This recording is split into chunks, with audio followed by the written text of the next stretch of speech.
வாழை படத்தை பார்த்து கொஞ்சம் வியப்பா இருக்கு. ஒரு சம்பவம் அந்த படத்தை பார்க்கும்போது எனக்கு ஞாபகத்துக்கு வந்தது. ஒரு 15 வருஷத்துக்கு முன்னால வேலைக்கு ஆள் எடுக்கிறதுக்காக வேண்டி இந்த கிராம பக்கங்கள்ல போய் இளைஞர்களை கூட்டிட்டு வருவோம். ஒரு 18-20 வயசு பசங்களை கூட்டிட்டு வருவோம். அப்படி கூப்பிடுறதுக்காக நாங்க திருநெல்வேலி மாவட்டம் போயிருந்தோம். திருநெல்வேலியில இருந்து அப்படியே உள்ளக்க கிராமமா தேடி போகும்போது எங்களுக்கு அவ்வளவா ஆள் கிடைக்கல. அதெல்லாம் எங்க முயற்சி விடாம நாங்க தேடிட்டு ஒவ்வொரு கிராமமா போகும்போது நானும் கூட வந்து இந்த கம்பெனியினுடைய அவரும் கூட எங்களை கூட்டிட்டு போற ஒரு கைடு மாதிரி ஒருத்தர் அவரும் வந்தார். 3 பேரும் ஒன்னா போயிட்டு இருந்தோம். ஒரு ஊருக்குள்ள நுழையும் போது யாராவது ஊருக்குள்ள புதுசா வர்றாங்களே அப்படின்னுட்டு அந்த கிராமவாசியா எங்க கூட வந்தாரு. பேச்சு கொடுத்துட்டு என்ன விஷயமா வந்திருக்கீங்க, என்ன ஏது எல்லாம் கேட்டுட்டே வந்தாரு. அந்த கிராமவாசி ரொம்ப சிம்பிளான மனுஷன், பேசிக்கிட்டே வந்தாரு. அந்த ஊர் மக்கள் எல்லாம் வசிக்கிற அந்த இடத்த கொஞ்சம் கடந்து போகும்போது ஒரு வாழை தோப்பு ஒண்ணு, நிறைய வாழைகள்லாம் வந்துட்டு அறுப்புக்கு தயாரா இருக்கு. ஆனா எதுவும் அறுவடை பண்ணல. இப்ப நீங்க இந்த வாழை படத்துல பாத்தீங்கன்னா இந்த தார் எல்லாம் எப்படி எடுத்துட்டு போறாங்க, அந்த அளவுக்கு விளைஞ்சு இன்னும் கொஞ்ச நாள் இருந்ததுனாக்கா ஒரு 3-4 நாள்ல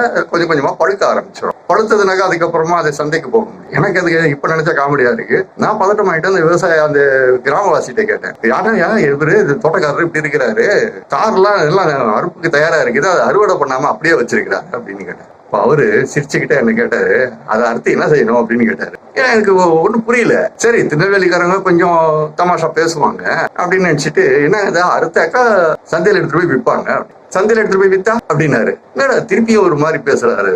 சந்தையில வித்தாக்க நாங்க பணம் கிடைக்கும், எவ்வளவு கிடைக்கும் அப்படின்னு கேட்கிறாரு. உடனே அதுக்கு தகுந்த பணம் கிடைக்கும், அதுக்கு தகுந்த பணம் கிடைக்கணும் உங்களுக்கு யார் சொல்லுது? எனக்கு ஒன்னும் புரியல. சரிங்க, இந்த தோட்டத்துக்காரர் தான் யாரு அப்படின்னு. ஏங்க அந்த தோட்டமே என்னோட இதாங்க அப்படின்னு அசால்ட்டா சொல்றாரு. ஆச்சரியமா இருந்தது. அவ்வளவு எளிமையான ஒருத்தர் அவ்வளவு பெரிய தோப்பு வச்சிருக்காரு, ஆனா அறுவடை பண்ண. இப்ப நான் கேட்டேன், ஏங்க இந்த மாதிரி வச்சிருக்கிறீங்க அப்போ அப்படின்னு. ஏங்க இதை நான் கூலி கொடுத்து அறுத்து வண்டியில எடுத்துட்டு போய் வண்டி வாடகை கொடுத்து கொண்டு போய் சந்தையில கொண்டு போய் வியாபாரி கிட்ட இறக்குனா எனக்கு என்ன கிடைக்குன்னு நினைக்கிறீங்க? மொத்த செலவும் போக ஒரு தாருக்கு எனக்கு 2 ரூபாய் கிடைக்குங்க அப்படின்றாரு. நல்லா நோட் பண்ணிங்க இந்த இடத்த.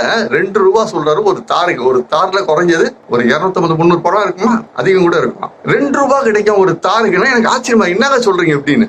ஏங்க நாங்கெல்லாம் வந்துட்டு சென்னையில ஒரு பழத்துக்கு அப்போ 1 ரூபா 2 ரூபா கொடுத்து வாங்குறோங்க. அவரு சிரிச்சாரு.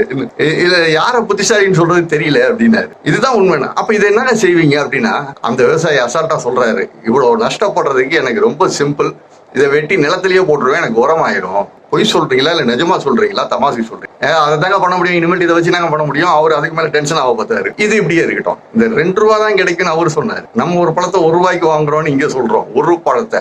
சரிங்களா, அந்த நேரத்துல நான் சொல்றது 15 வருஷத்துக்கு முன்னால. இப்போ ஒரு பழம் 4 ரூபா 5 ரூபாய்க்கு விற்குது. எனக்கு இது மனசுக்குள்ள ஒரு உறுத்தலாவே இருந்தது. இது ஏன் இவ்வளவு பெரிய வித்தியாசம் இருக்குது, என்ன நடக்குது நடுவில். ஒரு நாள் ஞாயிற்றுக்கிழமை பாரிஸ்ல சீதக்காதி நகர்னு சொல்லுவாங்க, பர்மா பஜார், இந்தியன் பேங்க் அந்த ஏரியால. இப்போ ஞாயிற்றுக்கிழமையில அந்த ரோடு சுத்தமா காலியா கிடக்கும். அன்னைக்கு நானும் ஒரு நண்பரோட பேசிட்டு அந்த பக்கமா வந்துட்டு இருக்கிறோம்.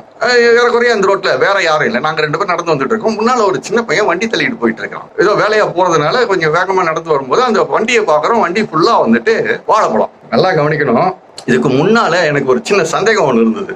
ரோட்ல நீங்க எல்லாம் வந்து மக்கள் அதிகமா நடமாடுற இடங்கள்ல பாத்தீங்கன்னாக்கா வண்டி நிறைய வாழைப்பழம் வச்சுட்டு வித்துட்டு இருப்பாங்க. வெயில அடிச்சு கொளுத்தும். அந்த வெயிலுக்கு அந்த பழம் எத்தனை நாளைக்கு தாங்கும்? 4 நாள் 5 நாள் கண்டி போயிடும். மேல இருக்கிற பழத்தை கீழே தூக்கி வச்சுட்டு அதுக்கு மேல புது பழத்தை கொண்டு வந்து வைப்பாங்க. கண்டி போன பழம் கீழே இருந்துகிட்டே இருக்கும். யாருக்காவது குறைஞ்ச விலைக்கு கொடுக்கணும்னா அதுல இருந்து எடுத்து கொடுப்பாங்க. சில ஏழை மக்கள் வாங்குவாங்க, அதையும் நான் பார்த்திருக்கிறேன். நானு அந்த கண்டி போன பழங்கள் எல்லாத்தையும் சேர்த்து வச்சு வாரத்துல ஒரு நாள் ஆள் நடமாட்டமே இல்லாத இந்த மாதிரி நேரத்தில் அந்த வண்டியில தள்ளிட்டு போய் எங்கடா போடுறீங்கன்னா குப்பையில போடுறாங்க. கொடுமையை பாருங்க. அந்த பழத்தை அவன் 1 ரூபாய்க்கு, அன்னைக்கு ரேட்டை பத்தி பேசுவோம், அன்னைக்கு 1 ரூபாய்க்கு அவன் விற்காம ஒரு 50 பைசாவுக்கோ 70 பைசாவுக்கோ அவன் வித்துருந்தானா அந்த பழம் மக்களுக்கு போய் சேர்ந்திருக்கோம் இல்லையா?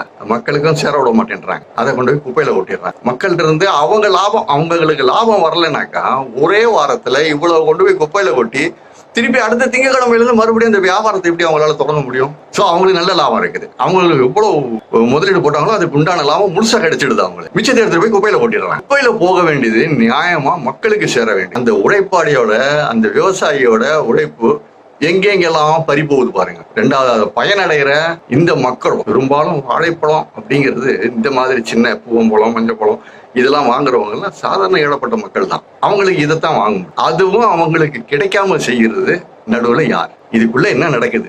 வாழைப்படம் அவங்களோட கஷ்டத்தை சொல்லு, அதுக்கு அப்புறமா அது மக்களுக்கு போய் சேர வேண்டிய இடத்துல எவ்வளவு கஷ்டங்கள் இருக்குது பாருங்க. இதுக்கு யார் மணி கட்டுறதுன்றதுதான் இன்னும் தெரியல. இப்போ நீங்க பாத்தீங்கன்னா ரோட்ல வண்டி வண்டியா பழம் இருக்கும், வெயில் அடிச்சு கொளுத்தும். எத்தனை நாளைக்கு அந்த பழம் இருக்கும்? சிந்திச்சு பாரு. கண் எதிரில் நடக்கிறது நம்ம கண்ணுக்கு தெரியாமலேயே நடந்துகிட்டு இருக்கு. நியாயமா மக்களுக்கு சேர வேண்டியது போய் சேர்றதே கிடையாது.